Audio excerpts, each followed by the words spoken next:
Hey guys, welcome to the ITTT weekly live stream. My name is Lisa and I'm super glad to welcome you today. So while I'm waiting for some more people to join us, let me introduce today's topic. So today's live stream is going to be pretty short but concise because I'm going to focus just on one specific point, which is online ESL teaching. And if you guys have any questions related to this problem, feel free to comment. Feel free to use the comment section to send your questions or maybe concerns. As for myself, I am actually going to address top 5 questions I've been asked recently on the point of online English teaching. So this is probably the outline of today's session. If you have any questions related to some other topics, like TEFL teaching or whatever, feel free to send your suggestions for future sessions. Okay, and just a quick reminder here in the in the top right corner of this live stream, you can see the QR code. This QR code will lead you to the ITTT website, and if you're interested in online teaching, ESL teaching, TEFL certification, whatever, you can use this QR code to get a 30% discount. Okay, and yeah, by the way, guys, please let me know that you are there, you hear me, and you see me clearly. Because frankly speaking, when I'm presenting something online, I'm not completely sure that my equipment is working normally, and that there is actually someone, because I'm literally speaking to myself. Okay, and also don't be afraid to share your locations, greetings from your sunny countries, because this is the way I can understand that we are truly global and we have this super powerful teaching community. Okay. All right. Thanks a lot. Thanks a lot for sharing. And yeah, thanks, Steve. I'm glad to see you here, by the way. There are 13 people watching. Thanks a lot for tuning in. And yeah, if you have any questions on online ESL teaching, feel free to comment. And let me just switch to a different banner. And I'm going to comment on this problem. So I've been asked a lot of times, like, is there a demand for online ESL teachers? Because still there are some people who prefer to study English in a real classroom. For some teachers and for some schools, it is extremely challenging to switch to this online teaching mode. And I should say that, yeah, it's obvious that the demand is pretty high because of the general digitalization of our world. So internet becomes accessible from almost everywhere, and people try to get connected, and they want to learn this international language. That is why English teachers who are able to work online are really, really in demand. So if this is the area you're concerned about, don't worry and try to look for some ways to learn how to work online, to learn how to switch to this distance learning mode, because it's not just a popular mode of teaching, it's also a really important life skill, I believe. Like if you compare today to the situation like of 2 years ago, we can definitely say that online teaching mode is getting more and more interesting, not just to teachers, but to students in general. And there are more and more online schools emerging. So this is a great business to start as well. So why not trying to teach online, right? And as for the demand as well, if you're not someone to start your online business from scratch, you can definitely try to look for a position on various platforms, or you can look for online schools which also have like real representatives, real classrooms, because I know that many language centers, they try to combine both modes of teaching. They still have their centers and they offer students to come to their centers. But if it is more convenient to stay home and learn English, why not, right? So we actually have a section on our ITTT website, yeah, which is devoted to online jobs. So if you are interested in an online position, feel free to follow the link from the chat box, and you will see some possible job prospects.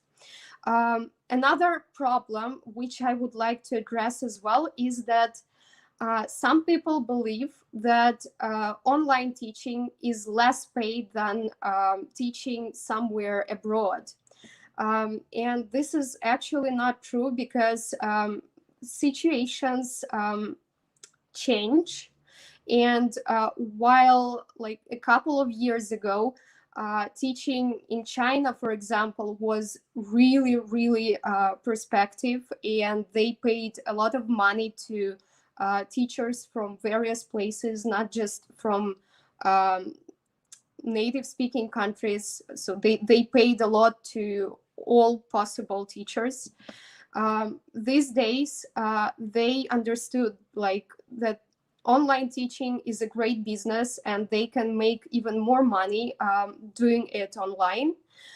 So they started hiring teachers for online schools as well. And the payment rate is pretty equal. Sometimes it might be even higher. I know that online language centers from China may pay like 20-25 USD to per hour. Yeah. So if this problem concerns you, you should also understand that it's just a matter of your activity, of your productivity. So if you want to make more money, it doesn't necessarily mean you have to go to some emerging markets where pay rates are higher, and things like that. Yeah. So demand is pretty high, and online teaching is something to try for sure. Okay, and the next point I'd like to cover is teaching methodology. So it's obvious that online teaching is not the same as teaching in a real classroom, but there are actually more advantages to me versus disadvantages. Of course, there is not so much, I don't know, there is not so much presence, probably because you are literally in different places, and sometimes your students might be in different cities, in different countries. But it's actually normal, because if you like at the beginning, if you pay close attention to relationship building, it doesn't mean that you you will be lacking some communication, or it's going to be challenged somehow just because you're in different places. And speaking of methodologies, I would say that it is possible to implement all existing methodologies which work in a real classroom as well. But what you have to focus on is your students' needs. So when you start working with either an individual student or with a group, it is extremely important to check out their needs. So do a kind of this needs analysis and create a customized program which will address those needs, right? And when you have this outline, you will be able to understand like what methodologies might work for this or that need. At the same time, you have to count on students' personality. And when working with online technology, it is super convenient to address all possible personalities, I would say, because there are so many different techniques how to communicate with students, how to implement different strategies and so on, using various activities which can be created online and like whatever. So it's all the matter of your creativity probably, and it's a matter of your time. So you have to be consistent in creating such approaches, and you have to bear in mind that your students are actually people, and they have their personal qualities, they have special, like different lifestyles and so on. So if, for example, you work with business English students and you know that they are interested in IT technologies, or I don't know, social media, this is where to start from. So think about their interests and then choose the most appropriate teaching methodology. So usually when you create online English lessons, it's not about just one methodology, it's probably about a combination of different ones. For example, when I work with my business English students, as an example, I combine CLIL, which I talked about last week. So it's content-based learning. So I feel like this is the best approach, because obviously we can't use something like grammar translation, right? Because I work with international students and I can't speak their languages. So I just avoid grammar translation. Plus, it's slightly old-fashioned and it's not that interesting to most of students, especially to adults. Although, like the majority of people, especially from the Soviet countries, they were taught using this method. And I'm not an exception. I was taught using the same methodology, like at school and then at university. And oh my God, that was so boring. That was so useless. And I don't know how I could progress in English counting on that method solely. Okay, so the main idea is that when working online, try to combine as many methodologies as possible, but make sure that they suit your students. And let's move on to the third question, which is also like a top priority in online teaching, because if you create lessons using one specific methodology, for example, and you, well, don't use as many possible ways to present your content, students may get really bored quickly. So as for online teaching materials, I would say that there are many of them, and let me just share my favorite ones. Because they are super convenient to utilize as an English teacher, as a busy teacher, if I might say like this. And also, they are super attractive to students who like creative teaching, right? So yeah, let me just share this list of materials I've been using in my online teaching. So I'm going to share them over the comments, but I'm also going to introduce them. So when I create ESL lessons, what I usually do is I think about designs, because lessons should be appealing to students, and it is important that they look pretty. And for this sake, I usually use Canva, which is a great tool to design whatever you need. There are ready-made templates for lesson plans, for slides, and so on.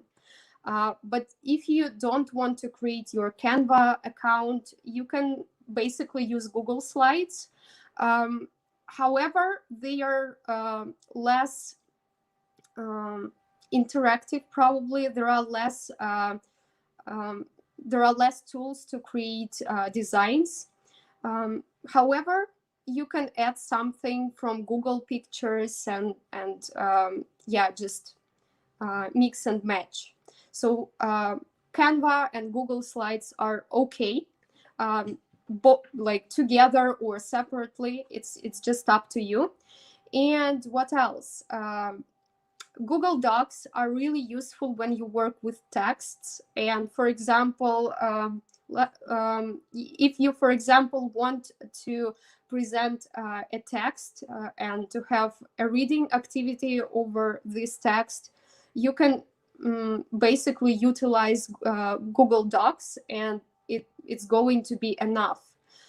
So let me show an example using my Google Doc. Because this morning I've created a text activity for my students, and yeah, and I was using Google Docs. Yeah, here we go. So yeah, now you can see it, but let me zoom it in. So here you go. So I found a text on the internet related to echo breaking. So I'm creating a lesson devoted to ecology. So I found this text. I just copied it and pasted here on the Google Doc. And then I started reading it myself in order to find some interesting vocabulary and maybe some challenging words. So I highlighted them. I used this bold layout, yeah, text. And yeah, then after that, I'm going to put those words into Quizlet, pre-teach my students with Quizlet, and then we will read the text together in order to dig deeper into this topic. And this is how I'm going to work using Google Docs. Okay, And what's next? There are also some other tools I've mentioned, and one of my favorite ones is Miro. So it's an online collaborative whiteboard. I work on Miro all the time. All of my classes are on Miro because, first of all, it's a great storage where you can put all your materials, all your lesson materials, with a single student or with a group, and they won't disappear anywhere from Miro. So you will just have it there, and whenever you need to use any materials or review them or assign home tasks to your students, you can just open Miro and here you are. Everything is just in front of you. So if you haven't heard about Miro, just make sure you check out one of my previous live streams, because I created a couple of live streams devoted to online teaching materials, and I talked about Miro a lot. And I even showed a lesson template on Miro and shared it with my viewers. Okay. The next tool I like to use in my lessons is Quizlet, but sometimes I also combine Quizlet with Wordwall. So let me just show you how Quizlet looks, because it's a great tool for English teachers and for students. It helps to memorize vocabulary faster. So from one perspective, Quizlet is like a drilling tool. However, there are different modes for memorizing vocabulary. So there are different activities offered to students, and while they are teaching, while they are learning, it's up to them which activities to choose, which games to play. So here you can see my dashboard. Yeah, right now you can see it. Yeah, let me zoom it in once again. So the dashboard is pretty simple. Can I move it somehow? No. Okay, so I hope you can see it clearly, but I'm just going to share this general layout so that you could have this understanding. So before you create your set, you pick out some vocabulary and then put everything into this system. So you choose your vocabulary and put all single words on the left, and then add definitions, or it's also possible to add translations to your languages. But I usually prefer to add either translations or pictures, like here, because this way is more effective in terms of teaching vocabulary. Grammar translation method is super old-fashioned, and it doesn't allow students think themselves. So that is why I prefer to add definitions and sometimes pictures. Sometimes I use pictures even for some concepts, but it's pretty rare because it is harder to contemplate. So if you, for example, want to explain some specific things which are presented in real life, like modular units, for example, why not using a picture to show how it looks instead of explaining with words, right? And when it comes to learning from the students' side, they have these ready-made cards.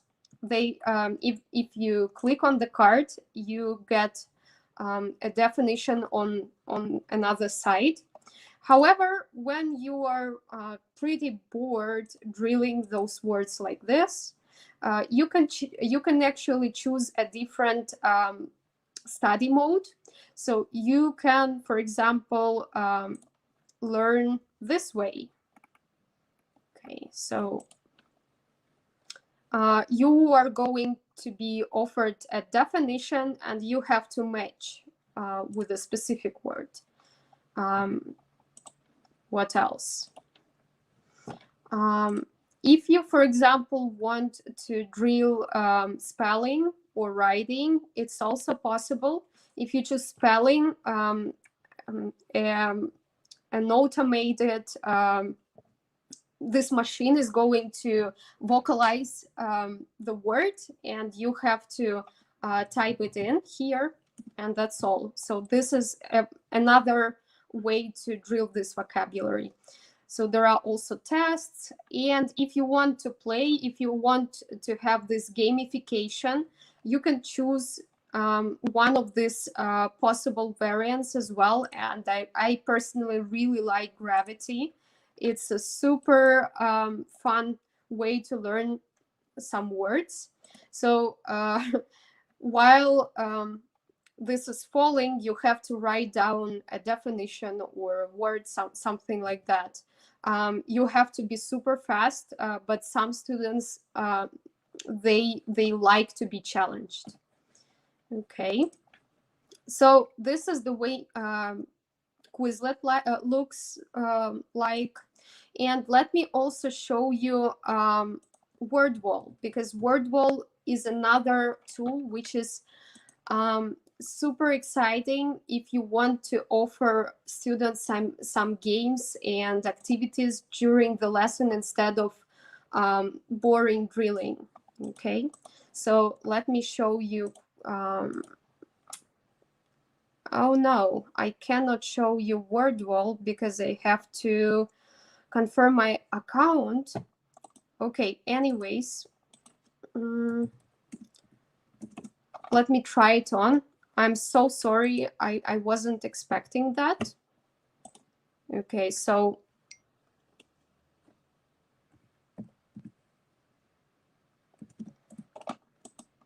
yeah, just one moment, and I'm going to switch my screen sharing. Okay, so just 1 second, and you're going to see it as well. So Wordwall actually offers a lot of free templates, but I pay like about $2 or something for the pro version, because it's super convenient and there are so many fun techniques for creating activities. If you don't want to look for, if you don't want to spend time on creating your own activities, it's actually possible to pick out one of the ready-made templates from other teachers, and sometimes they're just awesome. You can actually save time on creating those personalized activities. Okay, and yeah, this is the way this game mode looks like, and my students, they love these activities, especially if they are like this, if they are like game show mode. Yeah, and they have to spin the wheel. Sometimes it's also possible to pick another theme, for example, and it's going to be even more fun. So yeah, like this. They spin it, and then they do those tasks which I want them to do. And that's pretty much. So this is Wordwall. And the last thing to mention, let me see. No, I believe that those are just two tools I've been using to create activities based on grammar or vocabulary, just instead of those drilling techniques. And the last point to mention is that if you want to save time on creating whatever activities, whatever lesson plans, you can actually buy ready-made lessons. And two resources I've been using are ESL Brains and Teachers Pay Teachers. So Teachers Pay Teachers is like a supermarket for teachers. You can find whatever content you need there, and you have to pay like from $1 to a different amount of like money. Sometimes it's like $25 for a set of something, but it's not that expensive. And ESL Brains, it's a resource for teachers who work with adults or business English students, general English students as well, but adults or young, no, not young teens, but maybe teens, but closer to adults. Yeah. And this resource is just awesome. There are so many interesting lessons, and my students appreciate those materials because they usually offer a little bit more than just learning English. It's also about learning various other topics, various other subjects as well. For example, with one business English students, we learned how to create an elevator pitch, how to design and organize a LinkedIn profile, then how to prepare for a job interview. And all those materials were just from ESL Brains. I didn't have to think myself like how to organize those lessons and how to address my students' needs. I just picked an interesting topic, picked a ready-made template, and used it in my class. That was all. So that's pretty much related to online teaching. Sometimes I create lessons myself, and frankly speaking, I've been creating one lesson for ages, but I'm going to share it on my Facebook group really soon. And if you're interested, especially if you're interested in in ecology and topics related to recycling and so on, please feel free to join my Facebook group. I'll share my lesson when I'm done. Hopefully it's going to be really, really soon, because I am just in the middle of designing the whole lesson. But yeah, let me just give you an opportunity to see how it looks, because my presentation is opened in a different tab. So let me share my screen and show you the beginning of that lesson and how it looks. And then I'll give it out for free on my Facebook group. Yeah, so as you can see, I'm using Canva to design this lesson related to recycling and eco-bricking. So I just picked a beautiful template, and now I add my own content. I created this teaching plan specifically for teachers who are going to use it, who will probably use it. Then I added those resources. As you can see, I chose several TikTok videos as a lead-in. I placed them on my Google Doc, no, not on my Google Doc, on my Google Drive. Then I created that set of Quizlet cards, created the text, and later on I'll add different activities. For example, in the study stage, students are supposed to learn the vocabulary using Quizlet, then read the text, and then activate the vocabulary that they've learned doing this gap fill activity. And then the final stage is going to be devoted to creating a kind of a project based on infographics. So this is actually coming. And I'm going to share this presentation and all the materials on the Facebook group. So stay tuned. And if you want, yeah, just join my group and let's keep in touch as well. All right, so let me quickly check out the questions that are on the comments section, and I'm going to address it. Okay.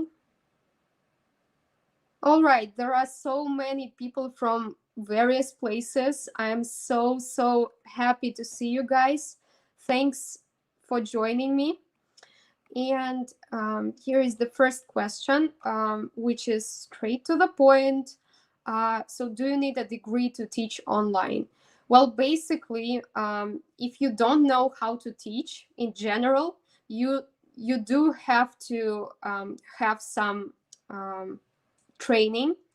If you are not a teacher professionally, it is actually a great idea to take a TEFL course. That was actually my way of thinking a couple of years ago. So I wasn't trained as a teacher. I was trained as an English-Russian translator. So I was lacking those teaching skills and decided to take a TEFL course in order to get this basic understanding of teaching. And then I started just developing my skills in this field.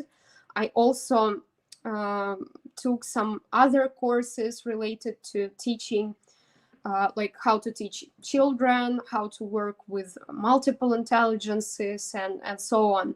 So these days I'm working with adults, and I'm trying to get some more teaching experience related and teaching knowledge related to teaching adults as well.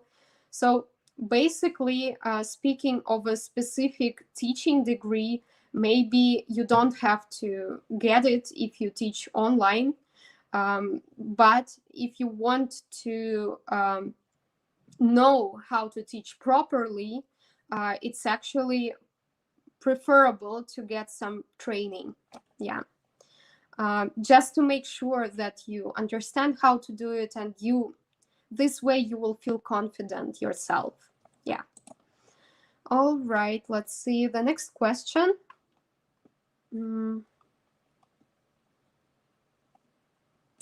All right, so that's a great point as well. Does teaching different age groups affect the rate? Well, I believe it depends on the company you teach for. For example, I know that in China, because of their demand in teaching children is pretty high, they pay a lot of money to online English teachers who are able to work with young children as young as 3 years or 4 years. So just imagine that this age group is really challenging to be taught online. And I personally wouldn't work online with these small children. However, last year I taught children from 7 to 9 years, and they were okay, but I was paid much less. Yeah. And these days I'm working as a freelance teacher. I'm trying to have my own online business, you know. So I charge students based on the current rate, because in Russia, the general rate is, I don't know, like $25 or something for business English classes, and for what else? General English classes as well, preparing for exams. No, not $25, it's too much, but Yeah, it's like from $20 to $24, something like that. But I, before charging this amount of money, I did some research and understood like if it's actually normal for this region to get paid this amount of money. Yeah. So it depends on many various aspects, and when you charge your students, you have to think of this global market needs and global rates as well. Okay. All right. So if there are no more questions related to money or something, let me switch to, yeah, it's actually another point I would like to address, and it's closely connected with pay rates as well. So where to find students? And the first thing to find for students would be like online teaching platforms. There are many of them. I believe that there are online teaching platforms almost in every country. For example, in Russia, the biggest company which offers this job placement for English teachers online is called Skyeng. So if you heard about it, I know that they are going public in some other countries, like in Europe. But they are huge, and they are the biggest online teaching company in Russia and in those close countries like Belarus. What else? The Ukraine. Oh, what else? Like many various countries where students speak Russian as the first language. Yeah. Also, there are such teaching platforms as Preply, italki, what else? Cambly. So if you've come across those companies, you can try to work for them because they offer this placement, and you don't have to work for them specifically. You will just have your representation on their website, and they will just charge some fee for advertising you, and that's all. As with Skyeng, for example, they are a teaching company, so they offer not just a placement, but they also offer you students. You don't have to look for students yourself. They offer you materials, and you basically don't have to do anything but teaching. Yeah, so there are two different types of online teaching platforms. And by the way, I actually also created a separate live stream devoted to online teaching platforms. I also interviewed my friend who is teaching for Preply. So if you're interested, just check out this folder on our Facebook group, on the ITTT Facebook page. We store all previous live streams on this folder, and you can find those live streams you're interested in. So I created a live stream on online teaching platforms, interviewed my friend. I also created live streams on Miro and some specific points of online teaching. So check it out. Okay.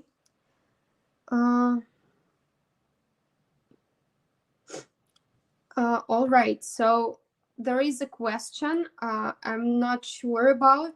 So what specifically what do you mean by saying TEFL org? You could share. If you mean TEFL providers, so ITTT is the TEFL provider, and we are one of the leading organizations giving you like certifying with TEFL or TESOL. And if you follow this link, you will get to our website and see all possible courses you need. So if you, for example, want to get TEFL certified, we actually do that. Okay. And yeah, the last point I would like to cover today is here. So I've been constantly asked like how to build my own online business. And although I have already done another live stream devoted to how to present yourself over social media, I would love to mention another time that your online business should start from some specific social media where you not necessarily should, but you can do it, and it's probably one of the easiest ways. So if you want to start your online teaching business, you can choose a social media which is popular in your country or in the country you would like to find students in, and start building on your personal brand over that social media in order to connect with your prospective clients. And as for me, let me actually show you my endeavor, my recent project.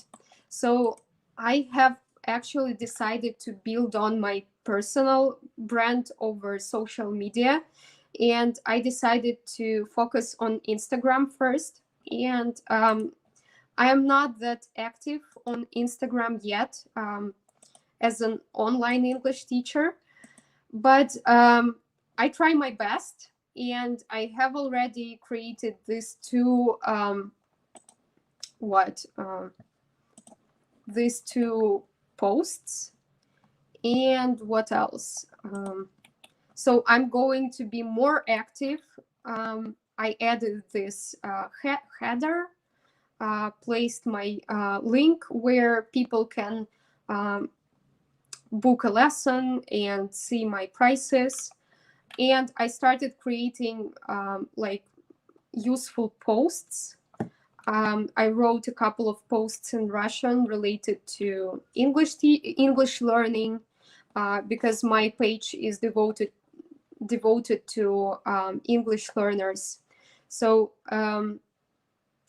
in perspective, in future, students, when they enter my page, they will get some useful information about English, and if they like my content, they will just book lessons with me. So this is as simple as one, two, three, I believe, but this is probably one of the ways to start building on your online business. It's also possible to create a website and start advertising it over the searching engines. So there are many various ways, but I believe that social networks is probably one of the easiest approaches. Yeah. So if you have a question related to finding students and building your businesses, just feel free to ask me as well. If not, this is actually all what I wanted to address, what I wanted to share you with today. I still want to help you out a little bit more. And if you have any questions related to online teaching, just feel free to ask me right now. Also, if you want to keep in touch with me, I just offer you to join my Facebook group, because I am, from time to time, I try to go online and try to create some I don't know, some useful content for other English teachers. So if you are interested, just feel free to contact me. You can also add me on Facebook as a friend. So that's pretty much. If there are no further questions, another reminder is that you can follow this link and get to the ITTT website. If you want to get TEFL certified, if you want to learn a little bit more about online teaching, we also have a course on online teaching as well. So feel free to follow the link from the chat box. And probably this is all for today. That was a great session, and I should say that I'm a little bit exhausted to speak, because I don't normally speak this much as on Tuesdays. Yeah, but I have fun. And I really appreciate that so many people come to join my live streams. Yeah, it's a great pleasure to see so many people who are interested in this teaching topic. Yeah, so I hope to see you next week, guys. If you have any topic suggestions, feel free to comment as well. After the session, you can actually write your comments under the Facebook post, under the Facebook video. And if you want something particular to be addressed in the future live streams, just feel free to suggest. I'll try my best to address your needs, and yeah, and be as helpful as it is possible. Yeah, so this is all for today. Thanks a lot, guys, for coming, for tuning in. I know that people from various places spent some time with me today, and I'm impressed. I hope to see you next week. And don't forget to check out all of those previous live streams I created as well. And this Friday, my colleague Linda is going to go live as well. So if you want to get some hands-on experience from a native speaking teacher, and if you are interested in South Korea, for example, or some other Asian countries, working abroad and so on, she's a professional. She's a professional in that field, because I'm more focused on online teaching. That's my cup of tea. So make sure you check out Linda's lives, and I'll see you next week. Bye bye, guys. Okay.